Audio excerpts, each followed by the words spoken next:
The 1970s were a brief, strange window when Hollywood handed the keys to filmmakers who had no intention of driving carefully. Studios greenlit projects that would end careers today before the pitch meeting was even over, and audiences followed them straight into the dark. We're talking about a decade where one film earned $119 million against a $2.6 million budget, partly by making audiences walk out in disgust, where a director filmed a car chase through live Brooklyn traffic without proper permits and later admitted he would never attempt it again, and where a major studio screened a finished film and quietly began asking how fast they could bury it. 10 films, 10 moments where Hollywood looked at the line and decided the line was a suggestion.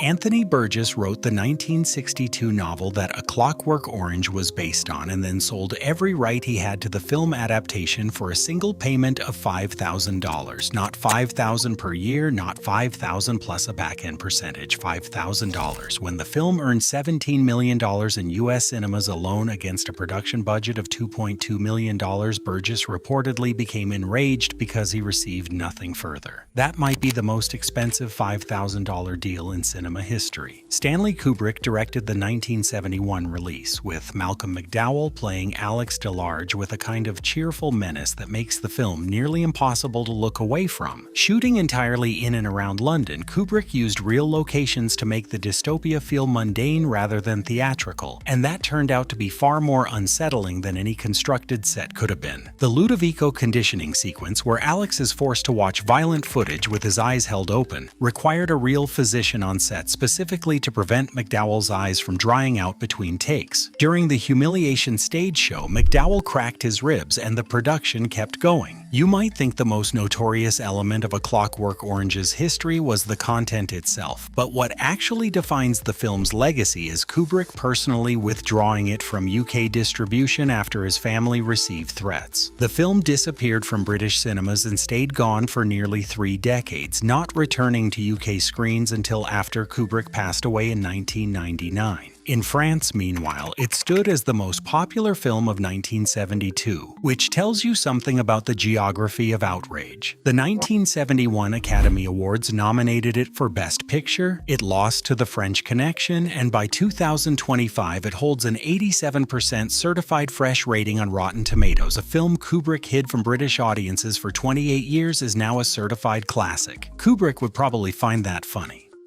On February 7, 1974, Blazing Saddles arrived in cinemas. Mel Brooks directed, and Cleavon Little and Gene Wilder led the cast. It went on to gross $119.6 million against a production budget of just $2.6 million. To put that ratio in context, a modern studio comedy that spends $50 million to earn $60 million calls itself a win, pops the champagne, and starts developing a sequel. Box Office Brooks posted a single sign in the writer's room that read, "Please do not write a polite script." Co-writer Richard Pryor pushed specifically for racial slurs to appear loudly and repeatedly throughout, placing them deliberately in the mouths of ignorant and malicious characters to expose rather than celebrate them. The film collected 3 Academy Award nominations and became the single biggest box office hit of 1974, seen by an estimated 63 million North American moviegoers over the course of its run. Provocation: Hedy Lamarr filed a $10 million invasion of privacy lawsuit against Brooks and Warner Bros. Over the character named Hedy Lamarr. That is $10 million over a name joke, and the case was reportedly settled. Brooks later described having Lamarr threaten legal action as the greatest compliment the film ever received. And he may have genuinely meant it. Selected for preservation in the National Film Registry in 2006, Blazing Saddles received a 4K restoration for its 50th anniversary, with Warner Bros. Releasing the Ultra HD Blu-ray on November 4, 2024. A film that studio executives in 1973 were convinced would end careers now has a commemorative anniversary restoration. Mel Brooks won.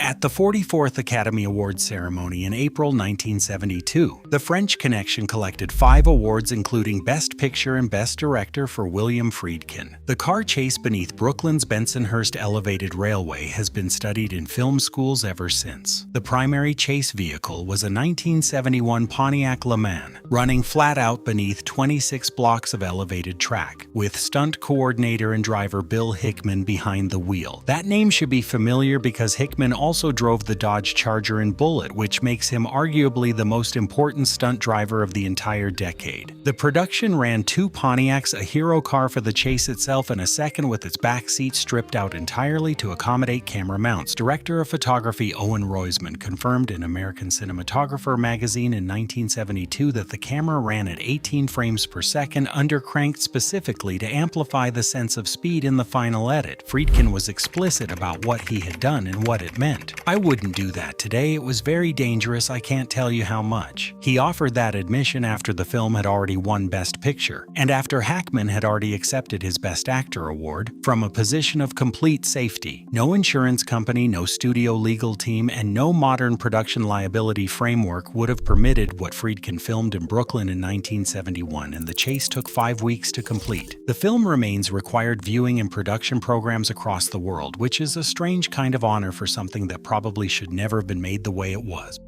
Bernardo Bertolucci directed Last Tango in Paris in 1972 with United Artists handling United States distribution, and Marlon Brando starring alongside Maria Schneider in what immediately became one of the most controversial releases a major studio had ever put its name to. The film received an X rating in the United States, and Italian authorities charged Bertolucci and the producers with obscenity, with the Italian Supreme Court eventually ordering all copies destroyed in 1976. Decades after the release, Schneider gave interviews describing her experience on set in terms that reframed the film entirely, stating that specific scenes were filmed without her full knowledge or consent regarding what would actually happen during the take. Bertolucci later confirmed this in a recorded interview, presenting his directorial approach as a creative decision made in service of authenticity. The industry absorbed this information and largely moved on. It would not move on today, and the contrast between how the 1970s handled that revelation and how a modern production would handle it tells you more about the era than any box office figure could. Watching the film now is genuinely difficult because the performances are extraordinary and the circumstances behind them are not. That tension does not resolve cleanly, it just sits there.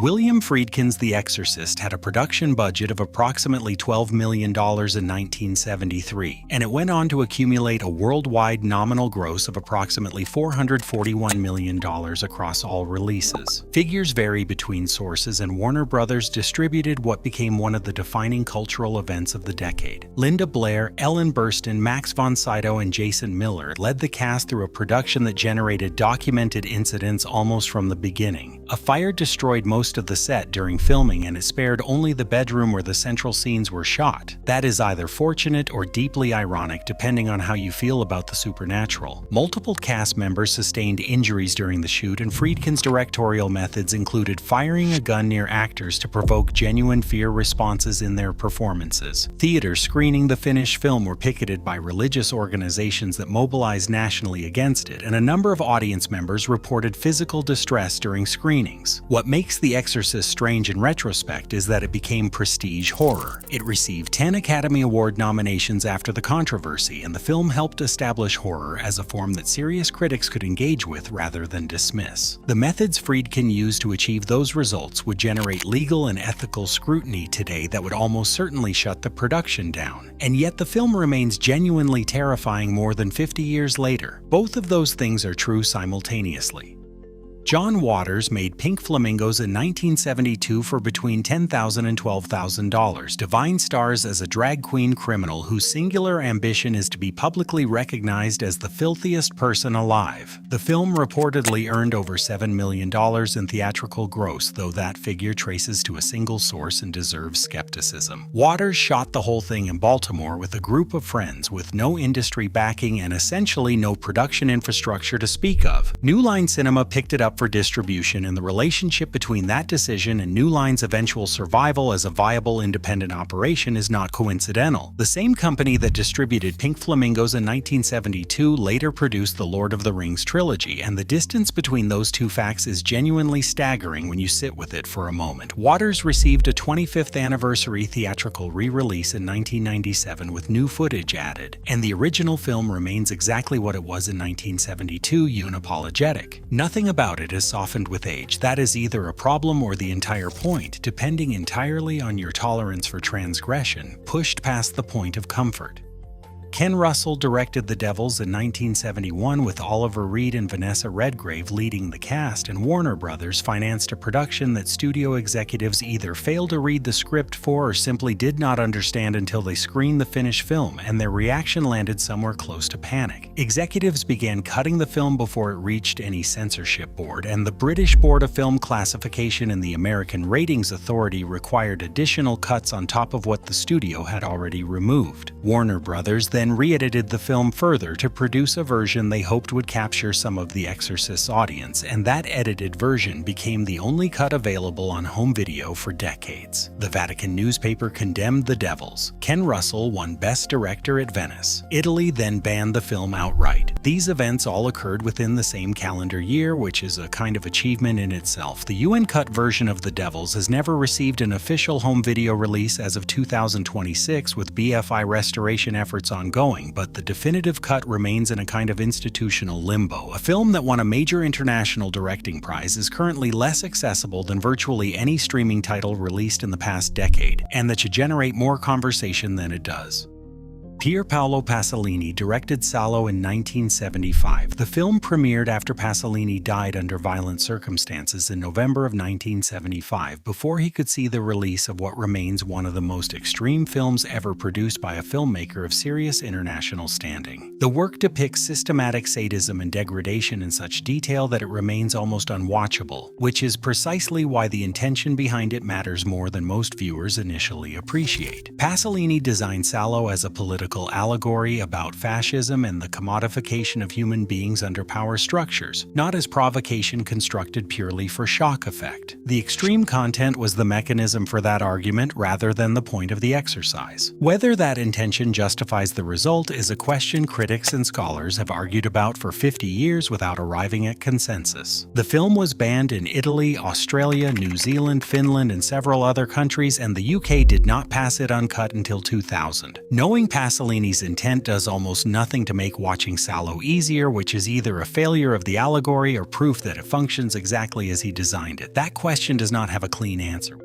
With a production budget of approximately $17.5 million in 1979, Caligula stood as one of the most expensive independent productions of its era. It brought together Malcolm McDowell, Helen Mirren, and Peter O'Toole under the direction of Tinto Brass from a screenplay by Gore Vidal. The film that audiences eventually saw was not the film any of those people made, which is a sentence that requires a moment to settle. Producer Bob Guccione, founder of Penthouse magazine, inserted additional footage featuring unsimulated sexual content after the principal cast had completed their work, and he did this without informing the director or telling the actors what he intended to add. Gore Vidal had already removed his name from the credits over earlier creative disagreements, and after seeing what Guccione had inserted, McDowell, Mirren, and O'Toole publicly distanced themselves from the finished version. Tinto Brass disowned his own cut entirely. Thomas Negavan's 2023 Ultimate Cut premiered at Cannes that year, and it was received as a fundamentally different film from the notorious 1979 release.